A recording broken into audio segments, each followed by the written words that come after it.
Hello students, today I will start unit number 11 The King and the Tree Goddess। मतलब एक story है ये किसके बारे में, किंग और ट्री गॉडेस। ट्री गॉडेस मतलब ऐसी गॉडेस देवी जो ट्री के अंदर रहती थी। Okay, so very first I will explain you activity 1। Identify the trees and right their names. हमको क्या करना है, ये ट्रीज़ को आइडेंटिफाई करना है और उनके नेम यहाँ पर लिखने हैं। So you can see here in the first picture, this is people tree. आप भी देखा होगा ना आपने, ये ट्री हमारे आसपास ये बहुत देखने को मिलता है। So you can write here people tree. The second one is bamboo tree. Bamboo मतलब बांस, ये बैम्बू ट्री है। Third one is all you know coconut tree.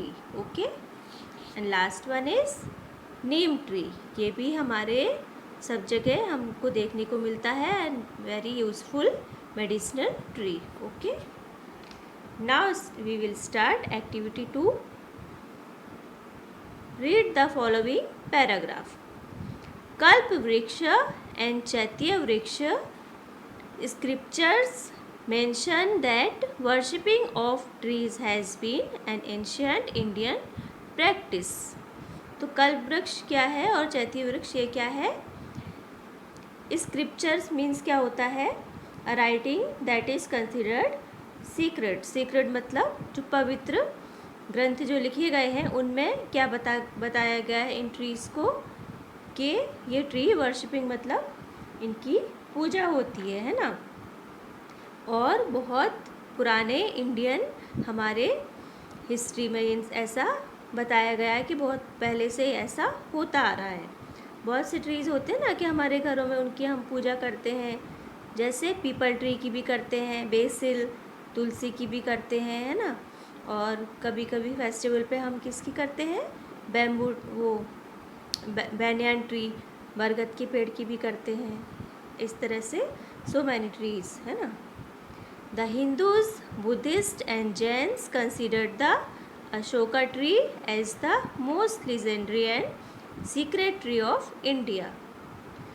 तो हिंदू, बुद्धिस्ट और जैन क्या समझते हैं अशोका ट्री को। अशोका ट्री जानते हैं ना आप, जिसको आप आसोपालो कहते हो, वो उस ट्री को क्या है, बहुत ही सीक्रेट मतलब पवित्र ट्री, होली यानी पवित्र ट्री माना जाता है। और लीजेंडरी मतलब फेमस, महान, है ना।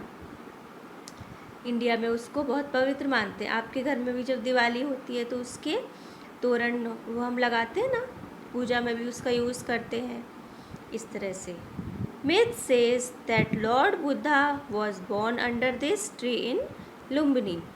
और आप सब जानते हो ना भगवान बुद्ध को, तो ऐसा उनके बॉर्न के बारे में ऐसा बताया गया है। मिथ मतलब कहीं सुनी बातें, स्टोरीज, है ना। ऐसा बोला गया है कि भगवान बुद्ध का जन्म कहाँ हुआ था, लुम्बिनी में, इसी ट्री के नीचे, दैट मीन अशोका ट्री के नीचे हुआ था। और भी हमारे रामायण में भी आपको पता होगा कि जो सीता माता जब श्रीलंका में उनका रावण ने उनको अपहरण करके ले गए थे, तो सीता माता भी कहाँ रही थी, अशोक वाटिका। आपको सुना होगा ना वो प्लेस, अशोक वाटिका इसलिए कहते थे क्योंकि सीता माता भी अशोक के ट्री के नीचे ही उतने टाइम तक रही थी, इसलिए अशोक का ट्री हमारे में सीक्रेट ट्री माना जाता है। Okay, bel tree is considered to, open the page number 92, considered to be sacred too because of its alliance with Lord Shiva. तो बेल का ट्री भी आपने देखा होगा ना, जब अभी सावन आएगा तो बेल पत्र हम चढ़ाते हैं ना भगवान शिव को उनकी पूजा करने के लिए, तो उसको भी क्या माना जाता है, इसलिए पवित्र माना जाता है क्योंकि इसका अलायंस किससे, अलायंस मतलब संबंध, कनेक्शन, है ना, भगवान शिव से है। Who is pleased by bel leaf offering. और वो क्यों, वो जब उनको बेलपत्र चढ़ाते हैं तो वो खुश हो जाते हैं। Okay, the bamboo tree is also a sacred plant for its association with Lord Krishna. तो बैम्बू ट्री भी इसलिए बहुत पवित्र होली ट्री माना जाता है, प्लांट माना जाता है, क्योंकि इसका एसोसिएशन किसके साथ है? लॉर्ड कृष्णा के साथ। कैसे? क्योंकि जो उनका फ्लूट है, बांसुरी, वो किससे बनती है? बैम्बू से। वेणुगोपाला सिंस हिज बांसुरी is actually made of bamboo, इसलिए ये भी बहुत होली ट्री माना जाता है। ओके, पवित्र। Banana is also known as a sacred plant since its fruit are offering to lord Vishnu. अब बनाना का भी जो प्लांट होता है वो भी बहुत सीक्रेट माना जाता है, क्योंकि इसके फ्रूट्स हम भगवान विष्णु को चढ़ाते हैं और बनाना प्लांट की थर्सडे को पूजा भी करते हैं, है ना। और जब हमारे घर में पूजा होती है, सत्यनारायण की पूजा जो भी, तो उसमें बनाना की लीव्स लगाते हैं ना, उसका ही वो हम मंडप जैसा बनाते हैं, इसलिए वो भी क्या है? वो प्लांट भी बहुत पवित्र है। Tulsi plant is always associated with purity, revered by the Hindus and it's most loved by lord Vishnu. और तुलसी, जैसे कि आप सब जानते हो, वो भी बहुत प्योरिटी मतलब पवित्रता के लिए जानी जाती है।